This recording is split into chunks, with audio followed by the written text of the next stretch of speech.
Welcome to సెరెండా TV. ముందుగా headlines చూద్దాం. పోలవరం ప్రాజెక్టును సందర్శించిన సీఎం చంద్రబాబు, అధికారులు ఇంజనీర్లతో సమీక్ష. రాష్ట్రానికి పోలవరం గేమ్ చేంజర్ అవుతుందని ధీమా.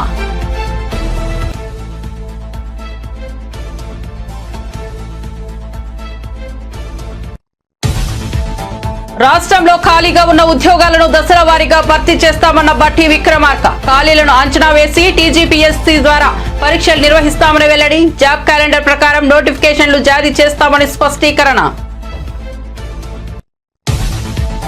నోటీసులకు స్పందించకపోతే మోహన్ బాబును అరెస్ట్ చేస్తామన్న police commissioner Sudheer Babu. Mohan Babu arrest విషయంలో ఆలస్యం లేదన్న సుధీర్ బాబు, విచారణకు మెడికల్ సర్టిఫికెట్ తీసుకోవాలని వెల్లడి. 24వ తేదీ వరకు మోహన్ బాబు సమయం అడిగారన్న సిపి. బీఆర్ఎస్ ఎమ్మెల్యేలను కట్టడి చేయాలని చూస్తున్నారన్న కేటీఆర్, అసెంబ్లీలో ఎప్పుడూ లేని విధంగా పరిమితులు విధిస్తున్నారని విమర్శ. మీడియా పాయింట్ వద్ద తమ ఎమ్మెల్యేలను అడ్డుకున్నారని ఆరోపణ. రైతు కూలీలకు 12,000 గురించి తాము ప్రశ్నిస్తేనే ప్రకటన చేశారన్న కేటీఆర్. ఇక వార్త వివరాల్లోకి వెళ్తే ఏపీ సీఎం చంద్రబాబు పోలవరం ప్రాజెక్టును సందర్శించారు. ఏరియల్ వ్యూ ద్వారా పోలవరం ప్రాజెక్టు పరిశీలించారు. హిల్ వ్యూ పాయింట్ నుంచి కూడా పోలవరం డ్యామ్ ను పరిశీలించారు. గ్యాప్ 1, గ్యాప్ 2 పనులతో పాటు డయాఫ్రమ్ వాల్ నిర్మాణ పనులను కూడా చంద్రబాబు పరిశీలించారు.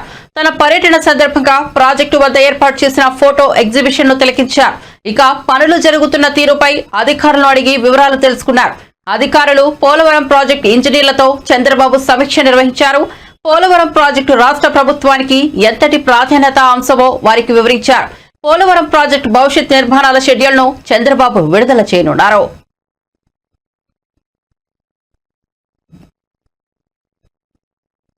ఏపీ ముఖ్యమంత్రి చంద్రబాబు పోలవరం ప్రాజెక్టును సందర్శించిన అనంతరం అధికారులు ఇంజనీర్లతో సమీక్ష నిర్వహించారు. ఈ సందర్భంగా ఆయన మాట్లాడుతూ చైనాలోని 3 గోర్జెస్ డ్యాం కంటే పోలవరం మెరుగైన ప్రాజెక్టు అని పేర్కొన్నారు. పోలవరం ప్రాజెక్టు కోసం 2014-19 మధ్య రాత్రింబవళ్లు శ్రమించామని తెలిపారు. ఒకేసారి 32,000 క్యూబిక్ మీటర్ల కాంక్రీట్ వేసి వరల్డ్ రికార్డు సృష్టించామని చంద్రబాబు వెల్లడించారు. గతంలో డయాఫ్రామ్ వాల్ ను 414 రోజుల్లో పూర్తి చేశామని అన్నారు. జర్మనీకి చెందిన బాయర్ సంస్థ డయాఫ్రామ్ వాల్ నిర్మించిందని వివరించారు. 2014 నుండి 19 మధ్య 72% పనులు పూర్తి చేశామని చెప్పారు. కానీ వైసీపీ అధికారంలోకి వచ్చాక కాంట్రాక్టర్ ను మార్చేసి ప్రాజెక్టును నాశనం చేశారని విమర్శించారు. రివర్స్ టెండరింగ్ తో పోలవరం డ్యామ్ ను గోదాట్లో కలిపేశారని మండిపడ్డారు. వేరే రాష్ట్రాలతో ఉండే డిస్ప్యూట్స్ కూడా ఉన్నాయి. అటు ఒరిస్సా, ఛత్తీస్గఢ్ ఈ 2 ఉన్నాయి. సుప్రీంకోర్టులో కూడా ఒక రిట్ ఒకటి ఉంది, దాన్ని కూడా టేకప్ చేయాల్సిన అవసరం ఉంది. ఇవన్నీ కూడా వర్కౌట్ చేసి 41.25 కానీ 45.72 కానీ ఏమేమి అనుమతులు కావాలనో, ఎలాంటి అడ్డంకులు ఉన్నాయో అవన్నీ క్లియర్ చేయడానికి ఒక ప్లాన్ ఆఫ్ యాక్షన్ తయారు చేసి వీఆర్ మూవింగ్ ఫార్వర్డ్. నేను ఎన్నోసార్లు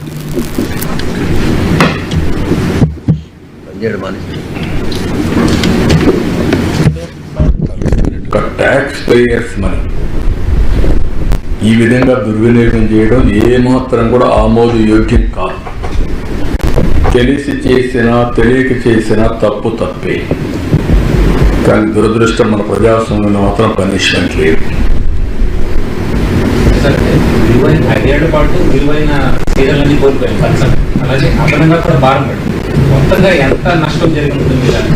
నేను మెషరబుల్ మాత్రం 2,400 కోట్లు, కాస్ట్ ఎక్స్లవేషన్ ఇంకొక 2-3 కోట్లు, తర్వాత ఇక్కడ పవర్ ప్రాజెక్టు అదొక 2-3 కోట్లు, ఒక 10-15 కోట్ల రూపాయలు మినిమం ఉంటుంది. మళ్ళా ఆ బెనిఫిట్ వచ్చి అది మెషరబుల్. ఈ నీళ్లు తీసేపోయి పంటలు పండుంటే పంటల్లో వచ్చే ఆదాయం అదనం. అది ఒకసారి జిఎస్టిపి పెరిగిన తర్వాత ఆ జిఎస్టిపి పైన మళ్ళీ ఆదాయం వస్తుంది. అది వెల్త్ వస్తుంది, డబ్బులు వస్తాయి. ఇదే ఒక మూమెంట్ అన్నాడు, ఒక స్పైరల్ మారిగా అన్ని నాశనం అయిపోయాయి. ఇప్పుడు మీరు ఒకసారి చూస్తే తెలంగాణ ఆంధ్రప్రదేశ్ విభజన జరిగిన తర్వాత హైదరాబాద్ నగరం తెలంగాణకు వెళ్తుంది. కాబట్టి హైదరాబాద్ అనేది రెవెన్యూ జనరేషన్ సిటీ కాబట్టి ఆంధ్రప్రదేశ్లో రెవెన్యూ జనరేషన్ చేసుకోవడానికి అవకాశాలు లేవు. కాబట్టి అమరావతి పోలవరాన్ని కేంద్రం డబ్బులు ఇస్తామని పెట్టారు. అదే కానీ ఆ రోజు కానీ పూర్తయి ఉంటే ఈరోజు మనం పోలవరం అమరావతి రెండు కూడా టైంలో అయి ఉంటే తెలంగాణ ఆంధ్రప్రదేశ్ కుడి ఎడమగా ముందుకు పోయాము. ఈరోజు ఎక్కడో వేదిలో ఈ 5 ఏళ్ళలో అదట్ పాతాలను వెళ్ళిపోయాం. మనం గుర్తుపెట్టుకోవాలి. హైదరాబాద్లో వచ్చే ఆదాయం వల్ల వాళ్ళు బెటర్గా దేశంలో number 1 per capital income Telangana ఈరోజు. అది ఆ రోజు నేను చేసినటువంటి ఒక ఎకో సిస్టమ్ క్రియేట్ చేసి ఆటో పైలట్ ఎడతా ఉంది, ఎవరు వచ్చినా కూడా జరిగిపోతా ఉంది, ముందుకు పోయే పరిస్థితికి వచ్చింది. కనీసం ఈ 2 పైన శ్రద్ధ పెట్టి ఈ 2 చేస్తే మళ్ళా రాష్ట్రం ఘాట్లో పడుతుందని చెప్పి రాత్రింబగుళ్ళు కష్టపడితే 2 రాష్ట్రానికి ఉండే 2 కళ్ళు పొడి చేసి అంధకారాన్ని సృష్టించే పరిస్థితి వచ్చారు. బాధ, ఆవేదన ఓసారి. ఎందుకంటే అందరికంటే ఎక్కువ నేనే బాధపడతాను. ఎందుకంటే ఇన్నిసార్లు ఎవరు వచ్చాడు. దేశ చరిత్రలో 28 సార్లు ప్రాజెక్ట్ వైపు వచ్చి తిరుగుతా ఉంటే మా ఇంజనీర్లు చెప్పారని నాకు అన్నీ తెలుస్తారన్నీ. ఎక్కడ కాఫర్ డ్యామ్ అప్పర్ వస్తుంది, ఎక్కడ డౌన్ వస్తుంది, డయాఫామ్ వాల్ ఎక్కడ వస్తుంది, గ్యాప్ 1 ఎక్కడుంది, గ్యాప్ 2 ఎక్కడుంది, గేట్లు ఏంటి, ఎవ్రీథింగ్. గైడ్బండ్లు కుంగిపోయింది, సిపేజీ వల్ల కాబట్టి దానికి సంబంధించి ఎవరినైనా ఫిక్స్ చేసి యాక్షన్ తీసుకుని అంటే తప్పు చేసేవాళ్ళు అంటే ఇప్పుడు చేసింది పాలిటీషియన్స్, కడవాళ్ళు నిమిత్త మాత్రలు. That is the beauty of democracy. BRS ఎమ్మెల్యేల తీరుపై మంత్రి శ్రీధర్ బాబు ఆగ్రహం వ్యక్తం చేశారు. సోమవారం అసెంబ్లీలో ఆయన మాట్లాడారు. స్పీకర్ నిర్ణయాన్ని అందరూ గౌరవించాలని మండిపడ్డారు. ప్రజా సమస్యలపై చర్చించేందుకు అందరూ సహకరించాలని కోరారు. ఇదిలా ఉండగా టూరిజం పాలసీపై సభలో మంత్రి జూపల్లి కృష్ణారావు చర్చను ప్రారంభించారు. ఈ సందర్భంగా లగచర్ల ఘటనపై చర్చ చేయాలని బీఆర్ఎస్ సభ్యులు పట్టుబడ్డారు. ప్రభుత్వానికి వ్యతిరేకంగా నినాదాలు చేయడంతో పాటు ప్లక్లాడులు ప్రదర్శించారు. దీంతో స్పీకర్ గడ్డం ప్రసాద్ కుమార్ ఆగ్రహం వ్యక్తం చేశారు. అనంతరం అధికార ప్రతిపక్షాల మధ్య మాటల యుద్ధం నడిచింది. చివరకు అసెంబ్లీ నుంచి బీఆర్ఎస్, ఎంఐఎం ఎమ్మెల్యేలు వాకౌట్ చేశారు. దీంతో సభకు స్పీకర్ రేపటికి వాయిదా వేశారు. మరో 5 రోజుల పాటు సమావేశాలు జరగనున్నాయి. సర్పంచుల పదవీ కాలం పూర్తయింది. ఒకవేళ ఉన్న ఒక నెల కాల సంబంధించిన బకాయిలు ఉంటుండే. ఆయనేమో ఒక పక్షాన 270 కోట్ల రూపాయలు ప్రతి నెల ఇచ్చాము అని చెప్పినప్పుడు బకాయిలు ఎక్కడికి అధ్యక్ష? ఎక్కడైనా తీసుకొచ్చి పెట్టుకున్నారు అధ్యక్ష? ఈరోజు వారి ప్రభుత్వ హయాంలో సర్పంచులు, ఉప సర్పంచులు ఆత్మహత్య చేసుకున్నారు. వారు సమాధానం చెప్పాలా? ఈరోజు గౌరవ మా పంచాయతీరాజ్ శాఖ మంత్రివర్యులు చెప్పారు, ఏ విధంగానైతే బకాయిలు మా నెత్తిపైన పెట్టి వారి ప్రభుత్వం ఆ రోజు మేము తీసుకున్న వారసత్వాన్ని ఒకటి తర్వాత ఒకటి పూరించే ప్రయత్నం చేస్తూ ఉన్నాం. ఈరోజు కూడా సర్పంచులకు కానీ, ఎంపీటీసీలకు సంబంధించింది కానీ, జెడ్పీటీసీలకు సంబంధించిన ఏవైతే బకాయిలు గత ప్రభుత్వాలు ఇవ్వకుండా పోయినాయో ఒకటి తర్వాత ఒకటి పూరించే కార్యక్రమం చేస్తూ ఉన్న సందర్భాన్ని ఈరోజు మరొక్కసారి మా గౌరవ సర్పంచులు, మాజీ సర్పంచులకి, ఇతర సభ్యులకు కూడా మేము మీ ద్వారా తెలియజేస్తా ఉన్నాం అధ్యక్ష. ఇంకోటి కూడా గౌరవ సభ్యులు చాలా మంది సీనియర్ శాసన సభ్యులు ఉన్నారు. ఇక్కడ క్వశ్చన్ అవర్స్ సంబంధించి క్లారిఫికేషన్స్ ఉండవు, సభను పక్కదారి పట్టించే కార్యక్రమం చేస్తున్నారు. సరే, గౌరవ శాసన సభాపతి గారు మీరు ఆ స్థానంలో ఉండి ఇంకేదైనా సమాధానం అక్కడ కూర్చున్న మాజీ సర్పంచ్ సోదరులకు ఉపయోగపడే విధంగా ఏదైనా అడుగుతారంటే సభను ప్రక్కదారి పట్టించి కేవలం రాజకీయాల ఉద్దేశంతో వారి పరిపతిని పెంచుకునే ప్రయత్నం చేస్తాను. నేను దయచేసి స్పీకర్ గారిని కోరుతా ఉన్నాం అధ్యక్ష, క్వశ్చన్ అవర్లో క్లారిఫికేషన్స్ సంబంధించి ఆలోచన చేయమని కోరుతా ఉన్నాం అధ్యక్ష. క్వశ్చన్ నెంబర్ 566, మాదిరెడ్డిపల్లి చెరువులో నీటి కాలుష్యం. పరిశ్రమల మరియు వాణిజ్య శాఖ మంత్రి గారు. అధ్యక్ష, మొదటి ప్రశ్నకు సమాధానం అవునండి. కాలుష్య నియంత్రణ మండలి ఫిర్యాదులను స్వీకరించబడినాయి. రెండో ప్రశ్న, దానికి సంబంధించి తీసుకోవాల్సిన చర్యల విషయంలో Emmanuel Labs, APL Health Care, Aurobindo Pharma, Evertogen India ఈ కంపెనీలకు సంబంధించిన వర్షపు నీటితో పాటు కాలుష్యాలను వ్యవసాయ భూముల్లో విడుదల చేస్తున్నారని, తద్వారా తమ భూములు దెబ్బతింటున్నాయని, సదరు పరిశ్రమలపై చర్య తీసుకోవాలని కోరుతూ ఫిర్యాదులు అందాయి. 3 యూనిట్లు అంటే APL Health Care Limited unit 1, Aurobindo Pharma Limited unit 7, APL Health Care Limited unit 8 tablets, capsules, ointments మున్నగు ఆరెంజ్ కేటగిరీ. చంద్రబాబు అవగాహన రాహిత్యం వల్లే పోలవరం ప్రాజెక్టు నిర్మాణం ఆలస్యమైందని వైఎస్ఆర్సీపీ సీనియర్ నేత మాజీ మంత్రి అంబటి రాంబాబు విమర్శించారు. సోమవారం తాడేపల్లిలోని వైఎస్ఆర్సీపీ ప్రధాన కార్యాలయంలో అంబటి రాంబాబు మీడియాతో మాట్లాడారు.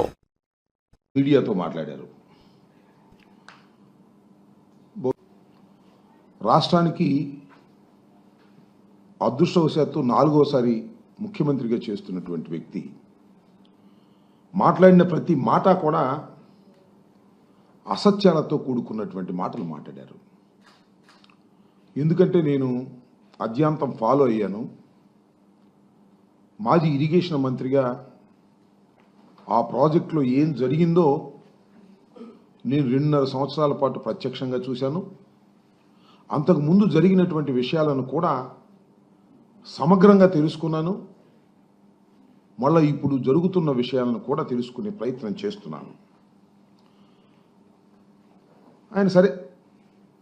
ఆయన ఎప్పుడు చెప్పే మాట ఉంది కదా, ఏది రాష్ట్రం విడిపోయినప్పుడు ఆ 7 తెలంగాణ గ్రామాలని కలిపేంత వరకు నేను ప్రమాణ స్వీకారం చేయనన్నాను, అందువల్లే కలిపారు, అసలు ఈ ప్రాజెక్టు నేనే తీసుకొచ్చాను, భూమార్గం పట్టించాను, అసలు రాజశేఖర రెడ్డి గారికి ఏమీ సంబంధం లేదు, దీనివల్ల ఎన్ని ఉపయోగాలు ఉన్నాయి, ఇవన్నీ ఆయనకు సంబంధం లేకపోయినా ఇది డాక్టర్ వైఎస్ రాజశేఖర రెడ్డి గారు కలలు గని దాన్ని ప్రారంభించినటువంటి వ్యక్తి రాజశేఖర రెడ్డి గారు లేరు కాబట్టి ఆయన దాన్ని ఓన్ చేసుకున్నట్టు, ఆయన చేస్తున్నట్టు ఇలాంటి కథలన్నీ కూడా చెప్పారు. అది ఎప్పుడు చెబుతూనే ఉంటాడు, ఆయన పురాణం అంతా చెప్తూనే ఉంటాడు, దాన్ని ప్రజలు వింటూనే ఉంటారు, నమ్మరు, అది వేరే అంశం. ఇక్కడ విషయం ఏంటంటే 2014-19 వరకు రాత్రి పగులు పనిచేశారంట.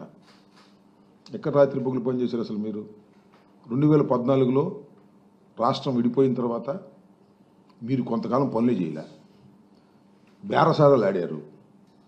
కేంద్రం చేయవలసినటువంటి ప్రాజెక్టుని టోటల్గా కేంద్రం తీసుకోవాలి, కేంద్రమే ఖర్చు పెట్టాలి, కేంద్రమే చేయాలి, అలాంటి ప్రాజెక్టుని మీరొద్దు మేము చేస్తామని చెప్పి బతిమలాడి బామాలి తీసుకున్నారు మీరు.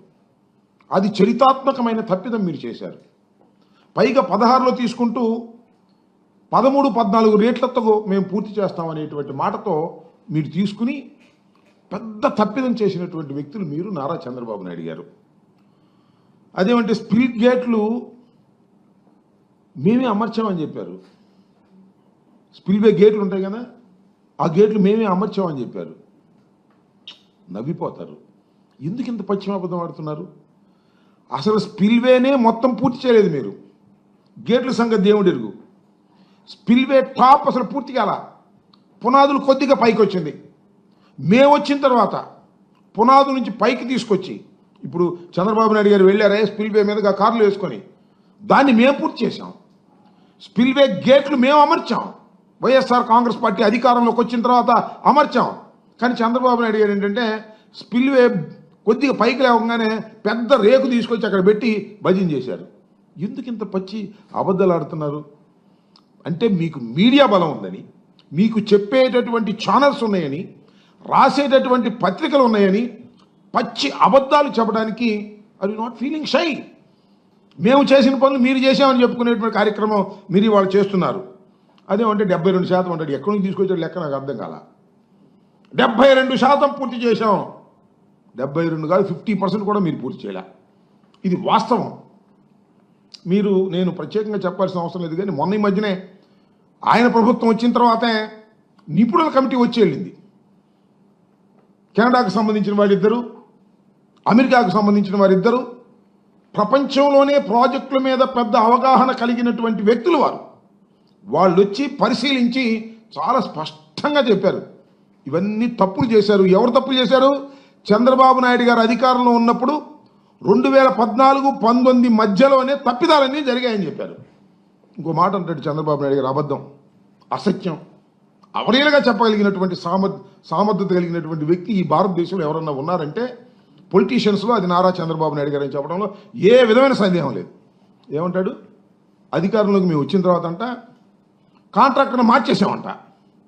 కాంట్రాక్టర్లు మార్చేయటం వల్లనే డయాఫ్రమ్ వాల్ కొట్టుకుపోయిందట అనేక సార్లు చెప్పాను నేను.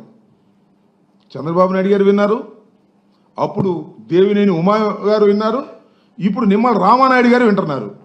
డయాఫ్రమ్ వాల్ కొట్టుకుపోవడానికి గల కారణం ఏమిటి? Question mark. ఆలోచించమని మనం చేస్తున్నా. ఒకటే సింపుల్, కాఫర్ డ్యాములు కంప్లీట్ కాకుండా డయాఫ్రమ్ వాల్ వేశారు. అదేమంటే చంద్రబాబు నాయుడు గారు చెప్తున్నాడు డయాఫ్రమ్ వాల్ 414 రోజుల్లో పూర్తి చేశాం. ఏమి లాభం? సింగర్ అద్దంకి వెళ్ళి వచ్చాడు అన్నట్టుగా 414 రోజుల్లో నువ్వు పూర్తి చేస్తే ఏమి లాభం అంటున్నా. 414 రోజుల్లో పూర్తి చేయటము 14 రోజుల్లో పూర్తి చేయటము కాదు. అక్కడ డయాఫ్రమ్ వేల్ వేసే ముందు గోదావరి నదిలో ప్రవాహాన్ని డైవర్ట్ చేసి 2 కాఫర్ డ్యాములు నిర్మించిన తరువాత మాత్రమే డయాఫ్రమ్ వాల్ వేయాలి. Is the protocol. దీన్ని భిన్నంగా డయాఫ్రమ్ వాల్ వేసేసి కాఫర్ డ్యాములు కంప్లీట్ చేయకోకుండా చేతులు ఎత్తేసి ఇవాళ మమ్మల్ని అంటారు ఏంటి నాకు అర్థం కాలే. ఇవాళ వేస్తున్నారు డయాఫ్రమ్ వాల్ కొత్తది.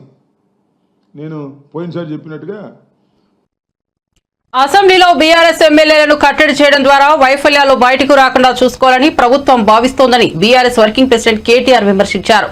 శాసనసభలో ఎన్నడూ లేని విధంగా ఇప్పుడు పరిమితులు విధిస్తున్నారని విమర్శించారు. ఎమ్మెల్యేలను శాసనసభ వైపు రాకుండా చేసిన తీరు సరికాదన్నారు.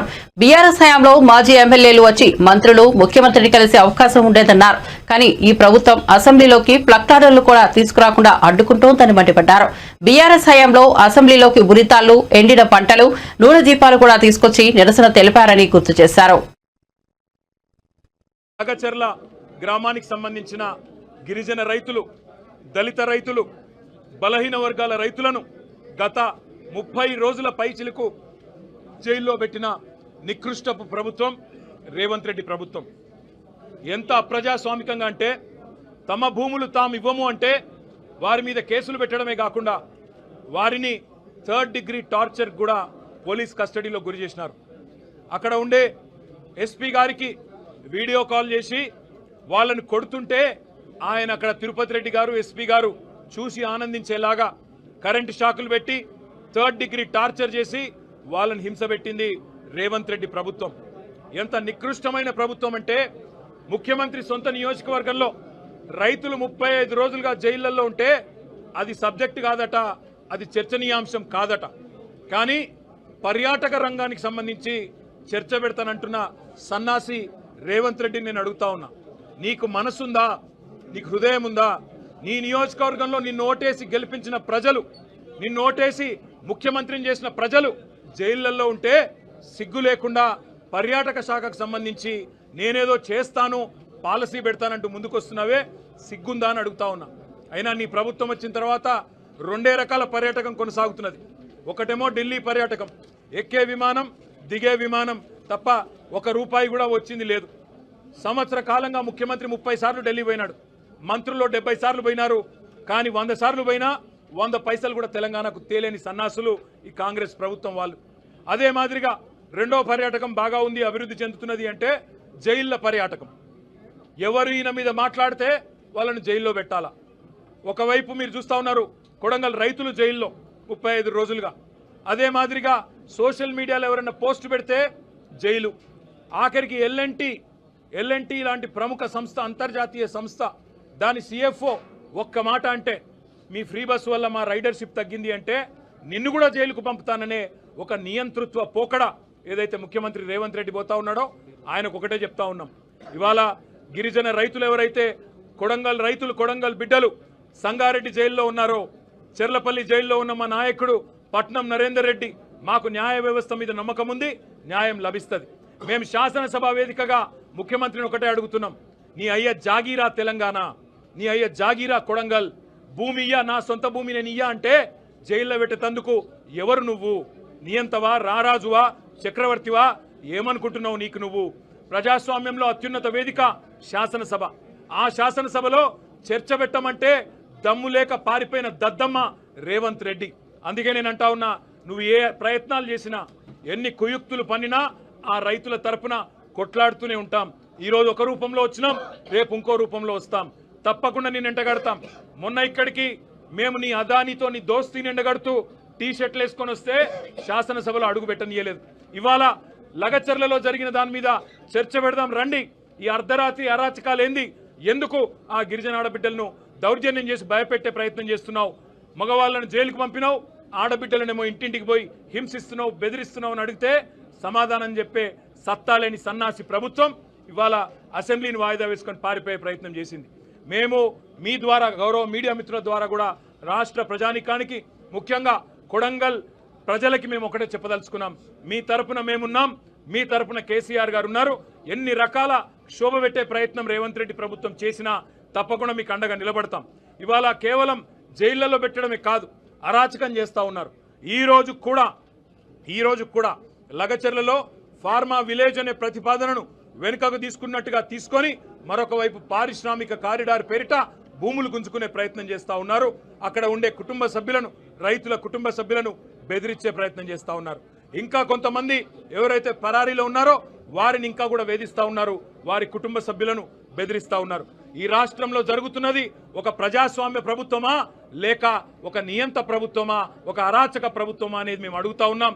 శాసనసభ వేదికగా తప్పకుండా ఈ ప్రభుత్వాన్ని నిలదీస్తాం. నిజాలు బయటికి వచ్చేంత వరకు ఈ లగచర్ల ఎందుకు జరిగింది, అసలు అనుముల తిరుపతి రెడ్డి కనుసన్నల్లో తెలంగాణలో ప్రభుత్వ ఉద్యోగాల భర్తీపై డిప్యూటీ సీఎం మల్లు భట్టి విక్రమార్క శాసన మండలిలో మాట్లాడారు. ఈ సందర్భంగా రాష్ట్రంలో ఖాళీగా ఉన్న ఉద్యోగాలను దశల వారీగా భర్తీ చేస్తామని తెలిపారు. ఖాళీలను అంచనా వేసి టీజీపీఎస్సీ ద్వారా పరీక్షలు నిర్వహిస్తామన్నారు. ఇప్పటికే ప్రకటించిన జాబ్ క్యాలెండర్ ప్రకారం నోటిఫికేషన్లు జారీ చేస్తామని చెప్పారు. ప్రశ్నపత్రాల లీక్, మాల్ ప్రాక్టీస్ జరగకుండా పారదర్శకంగా పరీక్షలు నిర్వహిస్తున్నట్లు పేర్కొన్నారు. గత 10 ఏళ్లలో ఒక డీఎస్పీ కూడా నిర్వహించలేదని, తాము అధికారంలోకి వచ్చిన వెంటనే మెగా డీఎస్సీ నిర్వహించడంతో పాటు నియామక పత్రాలు అందజేశామన్నారు. ఉద్యోగులు ఆందోళన చెందాల్సిన అవసరం లేదన్నారు. ఉద్యోగాల భర్తీ కోసమే జాబ్ క్యాలెండర్ ప్రకటించామని భట్టి విక్రమార్క తెలిపారు. సభాపతిగా మీ పైన, ఈ సభ పైన కొంత గౌరవ మర్యాదలు కూడా ఉండాలి అధ్యక్ష. సభ్యులుగా ఆడ ఎల్లో మంత్రిగా చేశారు, ఆర్థిక మంత్రిగా చేశారు అధ్యక్ష. నేను బుక్ కోట్ చేసి మరీ చెప్తాను, రూల్స్ బుక్ అధ్యక్ష. Rules to be observed by members. ఈ పుస్తకం ఈ సభలో వీళ్ళందరూ కలిసి కూర్చొని తయారు చేసింది అధ్యక్ష. పేజ్ నెంబర్ 116 రూల్స్ బుక్స్ అధ్యక్ష. shall not interrupt any member while speaking by disorderly expression or noises in any other disorderly manner. అధ్యక్ష, గౌరవ మంత్రి గారు టూరిజం పాలసీ మీద లేచి వారు మాట్లాడుతూ ఉంటే ఈ విధంగా నాయిస్ చేయడం అనేది కరెక్ట్ కాదు. నంబర్ 1 అధ్యక్ష. అట్లాగే అధ్యక్ష, shall not shout slogans in the house. ఈ హౌస్ లో ఎటువంటి స్లోగన్స్ చేయకూడదు. అట్లాగే అధ్యక్ష, shall not wear or display badges. సినీ నటుడు మోహన్ బాబు విషయంలో అంతా చట్ట ప్రకారమే జరుగుతోందని, అరెస్టు విషయంలో ఆలస్యం లేదని రాచకొండ పోలీస్ కమిషనర్ సుధీర్ బాబు అన్నారు. ప్రస్తుతం విచారణ జరుగుతోందని చెప్పారు. మోహన్ బాబును విచారించేందుకు మెడికల్ సర్టిఫికెట్ తీసుకోవాలని తెలిపారు. మోహన్ బాబుకు తాము ఇప్పటికే నోటీసులు ఇచ్చామని, అయితే ఆయన డిసెంబర్ 24వ తేదీ వరకు సమయం అడిగారని సిపి చెప్పారు. కోర్టు కూడా ఆయనకు సమయం ఇచ్చిందని తెలిపారు. 24వ తేదీ తర్వాత నోటీసులకు స్పందించకపోతే మోహన్ బాబును అరెస్టు చేస్తామని చెప్పారు. మాకు జస్ట్ లో 2 ఉన్నాయి, because those guns not issued by Rachakonda. So మాకున్న ఇన్ఫర్మేషన్ 2 ఉన్నాయి. Will certainly deposit. మీరు చెప్పిన ఒకటి డిబిబిఎల్ ఒకటి ఉంది, ఒకటి ఏదో స్పానిష్ మేడ్ ఒక రివాల్వర్ పిస్టల్ ఏదో ఉంది, which is not issued by us. In the process of investigation we came to know that these 2 licensed weapons are with him అని.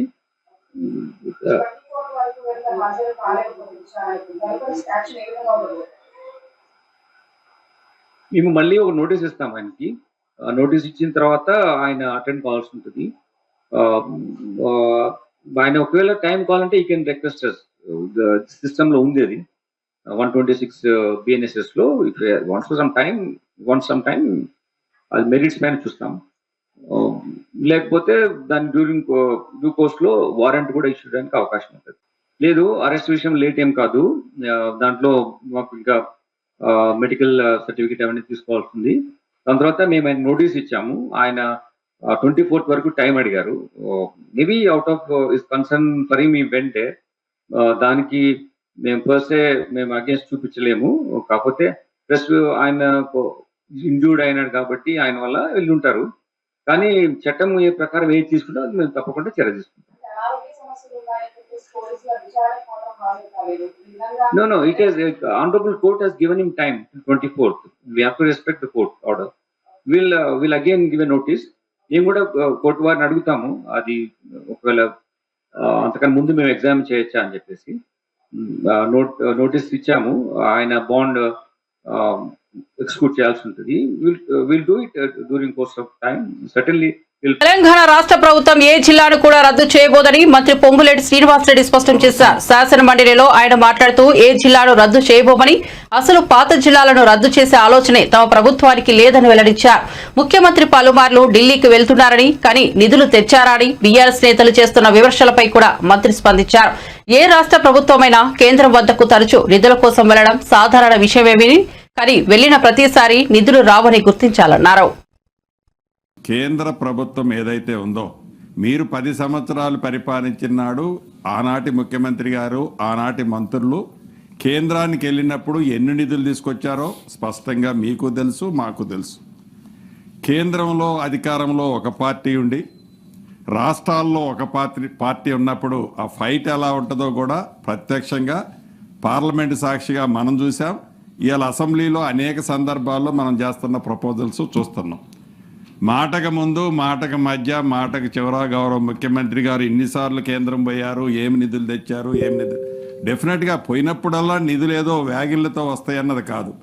రాష్ట్ర ప్రభుత్వ పక్షాన మన పోరాటము, మన ప్రపోజల్స్ ప్రాపర్గా ఉన్నాయా లేవా, ఆ ప్రాపర్గా ఉన్న వాటిలలో ఎన్ని వచ్చాయి, ఎన్ని వల్ల మనం మిస్ అవుతున్నాము, వాటిని సాధించుకునే దాంట్లో అధికార పార్టీగా మేము, ప్రతిపక్షంగా మీ కోఆపరేషన్ కూడా ఉండాలని ఈ వేదిక ద్వారా గౌరవ సభ్యురాల్ని సోదరిమని అడుగుతూ, ఒకటైతే నిజం, నంద్యాల జిల్లా ఆళ్లగడ్డలో సినీ నటుడు మంచు మనోజ్ దంపతులు పర్యటించారు. ఆళ్లగడ్డ మాజీ ఎమ్మెల్యే భూమా శోభనాగిరెడ్డికి నివాళులు అర్పించేందుకు మంచు మనోజ్, ఆయన సతీమణి భూమా మోనిక ఆళ్లగడ్డ చేరుకున్నారు. ఈ క్రమంలో వారు శోభనాగిరెడ్డి సమాధి వద్ద పుష్పాంజలి ఘటించారు. సోమవారం హైదరాబాద్ నుంచి పెద్ద కాన్వాయ్తో ఆయన 40వ జాతీయ రహదారి మీదుగా ఆళ్లగడ్డకు చేరుకున్నారు. వీరి రాకను పురస్కరించుకుని స్థానికంగా గట్టి బందోబస్తు ఏర్పాటు చేశారు.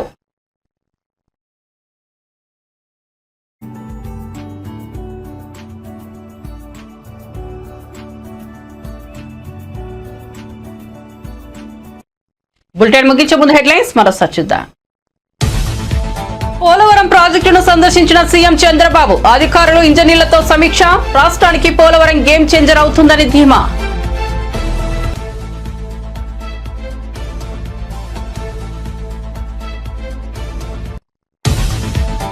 రాష్ట్రంలో ఖాళీగా ఉన్న ఉద్యోగాలను దశల వారీగా భర్తీ చేస్తామన్న బట్టి విక్రమార్క, ఖాళీలను అంచనా వేసి టీజీపీఎస్సీ ద్వారా పరీక్షలు నిర్వహిస్తామని వెల్లడి, జాబ్ క్యాలెండర్ ప్రకారం నోటిఫికేషన్లు జారీ చేస్తామని స్పష్టీకరణ. నోటీసులకు స్పందించకపోతే మోహన్ బాబును అరెస్ట్ చేస్తామన్న police commissioner Sudheer Babu, Mohan Babu arrest విషయంలో ఆలస్యం లేదన్న సుధీర్ బాబు, విచారణకు మెడికల్ సర్టిఫికెట్ తీసుకోవాలని వెల్లడి, 24వ తేదీ వరకు మోహన్ బాబు సమయం అడిగారన్న సిపి. బీఆర్ఎస్ ఎమ్మెల్యేలను కట్టడి చేయాలని చూస్తున్నారన్న కేటీఆర్, అసెంబ్లీలో ఎప్పుడూ లేని విధంగా పరిమితులు విధిస్తున్నారని విమర్శ, మీడియా పాయింట్ వద్ద తమ ఎమ్మెల్యేలను అడ్డుకున్నారని ఆరోపణ, రైతు కూలీలకు 12,000 గురించి తాము ప్రశ్నిస్తేనే ప్రకటన చేశారన్న కేటీఆర్. మరిన్ని అప్డేట్స్ కోసం చూస్తూనే ఉండండి శరణ్య టీవీ.